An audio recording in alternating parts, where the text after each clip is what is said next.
Hi friends, welcome my YouTube channel. এখন ঘড়ির কাঁটায় বাজে সন্ধে 7:30, আর এখন থেকে ব্লগটাকে শুরু করছি।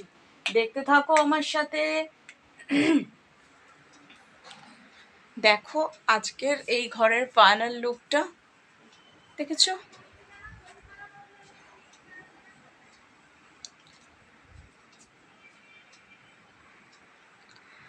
এই ঘরটা পুরো ক্লিন করে দিয়েছি।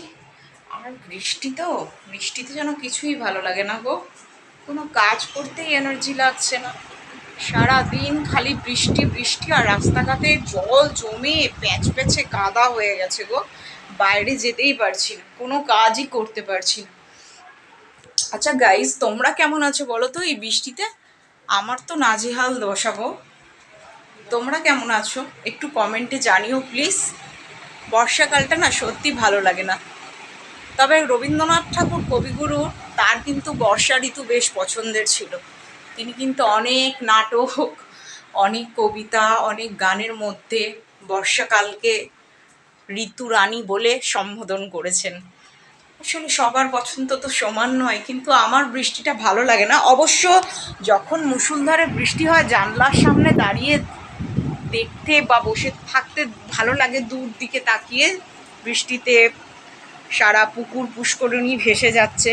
ভালোও যেমন লাগে, মনটা খারাপও হয়ে যায়। অনেকের বাড়ি ঘরে জল ঢুকে যায়।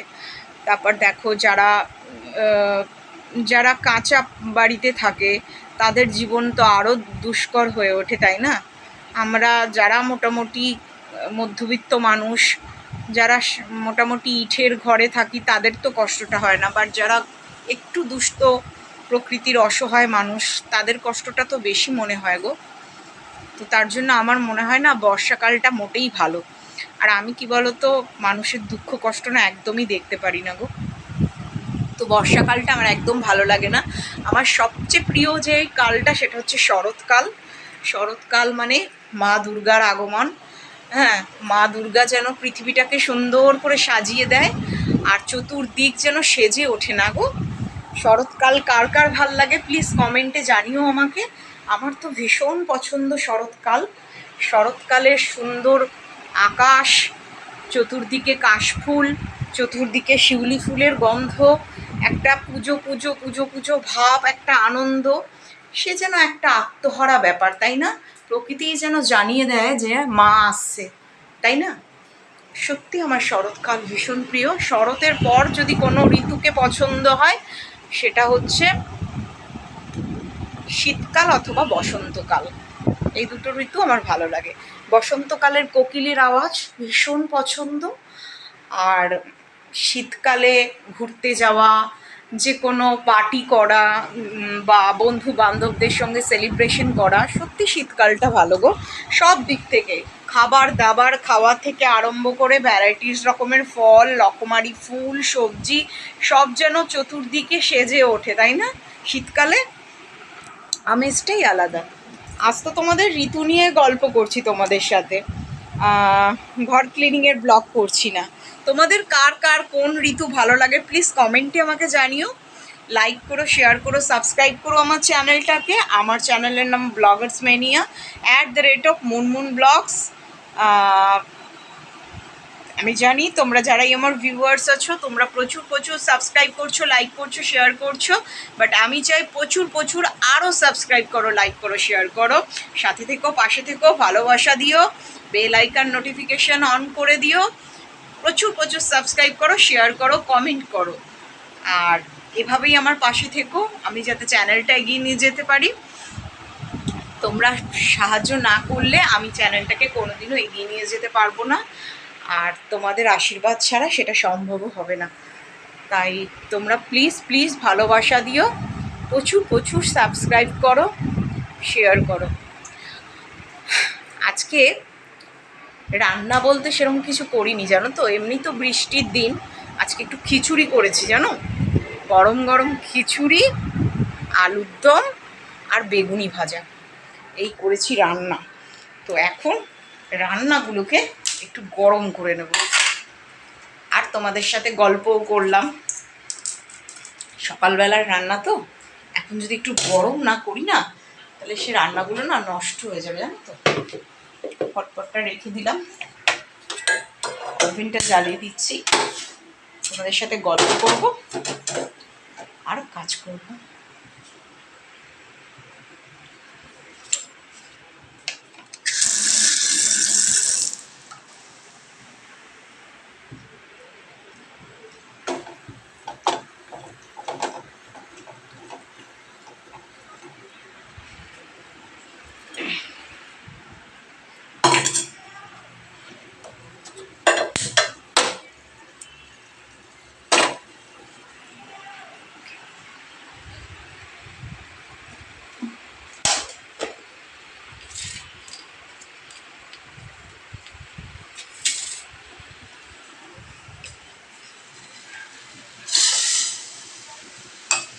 দেখো ফাইনালি আমি তরকারিগুলোকে গরম করতে বসিয়ে দিয়েছি।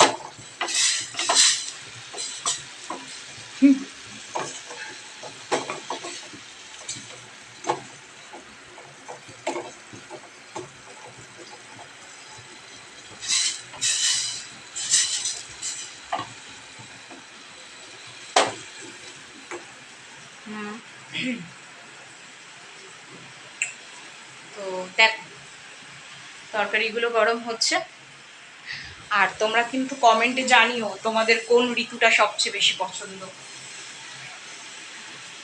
আজকে কিন্তু আমি শেয়ার করলাম আমার বসন্তকাল আর শরৎকাল আর শীতকাল পছন্দ। সব থেকে প্রিয় হচ্ছে শরৎকাল, তারপর হচ্ছে বসন্তকাল, তারপর শীতকাল। এই তিনটে কালই আমার সব থেকে ফেভারিট লাগে। শরতের তো প্রকৃতিটাই এত সুন্দর, চতুর্দিকে শিউলি ফুলের গন্ধ, আর সুন্দর আকাশ,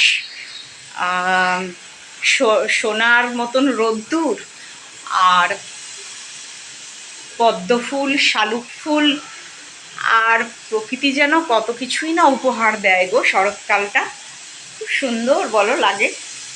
আর মহালয়া, তারপর মা দুর্গা আসছে আসছে, জামা কাপড় কেনাকাটা, সে এক নতুন আনন্দ আমেজের ব্যাপার বলো। দেখো কথা বলতে বলতে তরকারিগুলোকেও গরম গরম করে নিয়েছি।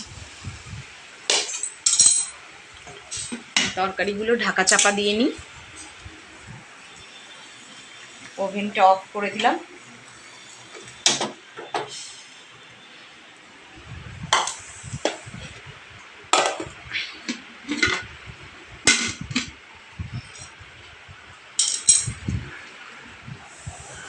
দেখো ফাইনালি তরকারিগুলো গরম করেছি। আজকে তো শনিবার, আর শনিবার আমরা নিরামিষ খাই গো। কেন, আমার ঘরে তো তারা মা আছে। দেখো আমার ঘরে অনেক বড় তারা মায়ের ফটো, দেখছো। শনিবার নিরামিষই খাই, মাঝে মধ্যে মানে যদি কখনো বাইরে ঠাইরে যাই তখন আমিষ হয়ে যায়, অতটা মানতে পারা যায় না, বাট চেষ্টা করি নিরামিষ খাবার। আর আজকে দেখো সন্ধ্যাটাও দেয়া হয়ে গেছে, দেখছো। আজকে ফাইনালি সন্ধ্যাটাও দেওয়া হয়ে গেছে। ঠাকুরদের লুকসটা দেখেছো, মা লক্ষ্মী, রাধাকৃষ্ণ, গোপাল,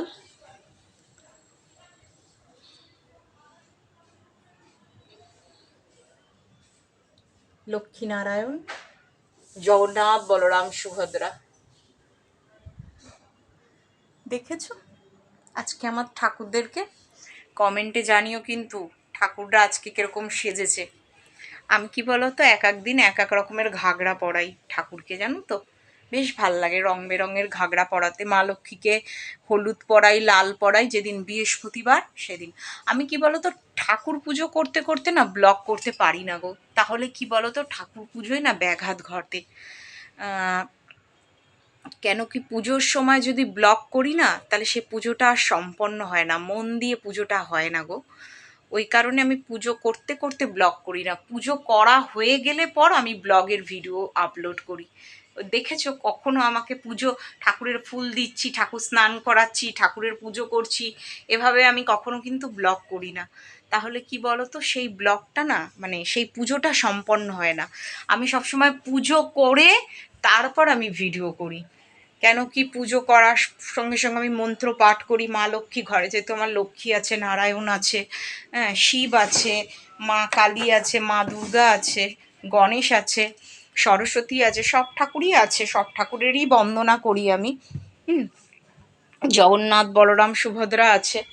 তো যে কারণে না পুজো করতে করতে আমি কখনো ব্লগ করি না। তাহলে কি বলো তো সেই পুজোটা না সম্পন্ন হয় না গো। পুজোর সময় যদি আমি অন্য কোনো কাজ নিয়ে ভাবি তাহলে তো পুজো থেকে ঠাকুরের থেকে ভক্তিটা আমার চলে গেল, তাই না? ওই জন্য পুজো করতে করতে কখনো ব্লগ করি না। পুজো করার পর ঠাকুরকে ভালো করে স্নান করিয়ে খেতে দিয়ে ফুল দিয়ে সাজিয়ে তবে আমি ব্লগ করি, ভিডিও আপলোড করে বলি যে এই যে আজকে ঠাকুরকে কেমন সাজানো হয়েছে। তোমরা তো সেটা ভিডিও দেখেই বুঝতে পারো যে আমি পুজো করতে করতে কখনো ব্লগ করি না। আর এখন ফাইনালি চুলটাকে একটু বেঁধে নেব। দেখো চুলটা কেটে আমি একদম ছোট করে ফেলেছি, কিন্তু চুলটা না কাটতাম না। এই দেখো কি হারে চুল উঠছে, এত চুল উঠছে যে চুলটা আমি কেটে ভাবলাম মনে হয় চুল ওঠাটা একটু বন্ধ হবে। ওরে বাবারে, কিন্তু চুল ওঠা বন্ধ তো দূরের কথা, চুল আরও উঠেই যাচ্ছে উঠেই যাচ্ছে।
দেখো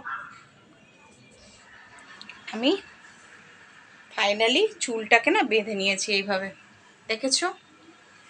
আর দেখো আজকে গাছ থেকে না কুড়ি তুলে রেখেছি জবা ফুলের।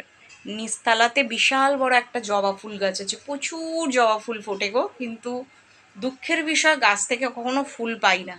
ওই জন্য আজকে কি করেছি, আমি জানি কুড়ি তুলে রাখতে নেই, কিন্তু কি করব, ঠাকুরকে দেওয়ার চরণে দেওয়ার আশায় লোভে কুড়ি তুলে জলের মধ্যে এভাবে ডুবিয়ে রেখেছি। কালকে এগুলো ফুটে যাবে, ফুটে গেলে এগুলোকে দিয়েই ঠাকুরের পুজো হবে।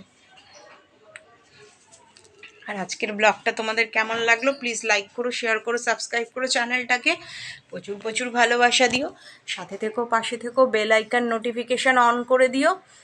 আর আমি মুনমুন, তোমরা যারাই আমার ব্লগ দেখছো আমি চাই প্রচুর প্রচুর সাবস্ক্রাইব করো, তোমরা প্রচুর ভালোবাসা দাও, সাথে থাকো পাশে থাকো, বেল আইকন নোটিফিকেশান অন করে দাও।